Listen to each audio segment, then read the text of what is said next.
کبھی بائیں ہاتھ سے پانی نہ پیے. حدیث پاک میں یہاں تک آتا ہے کہ جو بائیں ہاتھ سے پانی پیے اسے چاہیے کہ پانی کو کہہ کر دے. جو منحوس اثرات اس بائیں ہاتھ سے پینے سے پیٹ میں جاتے ہیں نا، اس کی وجہ سے بندہ خیر کی طرف نہیں جائے گا، شر اور بدماشی کی طرف جائے گا. جی تو دائیں ہاتھ میں پینا پہلی سنت. نمبر 2، پانی دیکھ کر پیے.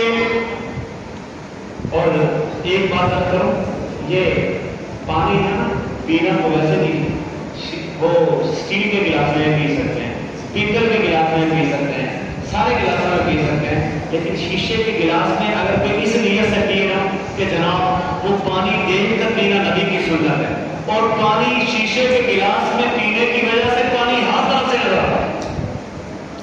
اور بات کرتے ایک اور بات کروں، جو ذوق والے نا وہ بتاتے ہیں کہ شیشے کے صاف ستھرے شیشے کے گلاس میں پانی پینے کے دو مزے.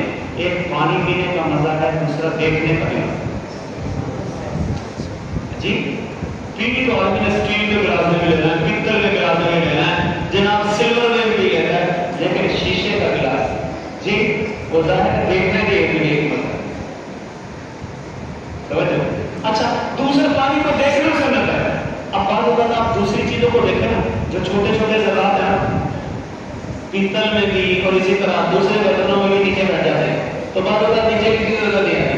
اس میں آپ نیچے سے نیچے دیکھیں نا، اللہ دائیں طرف سے بائیں طرف سے اوپر سے ساری چیزیں. تو دوسری سنت کیا؟ دیکھ کر پینا. ہمارے بہت سارے مشاہیر ان کو اگر کوئی اسٹیل کے گلاس میں ادھر ادھر پانی دیتے ہیں تو واپس کر دیتے ہیں.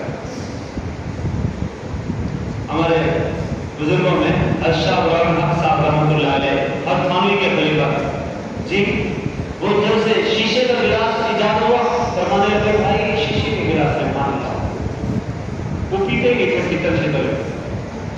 تو دوسری سنت دیکھ کر پینا. تیسری سنت بسم اللہ پڑھ کے پینا. توجہ ہے. چوتھی سنت 3 سانسوں میں پینا. پانچویں سنت ہر سانس میں برتن کو منہ سے جدا کرنا. یہ نہیں ہے کہ ادھر منہ کر گیا بیچ میں پھونکے مارنا شروع کر دیں جی، منہ سے ہٹا کر سانس لے جی. اور پھر پانی کے آخر میں اللہ کی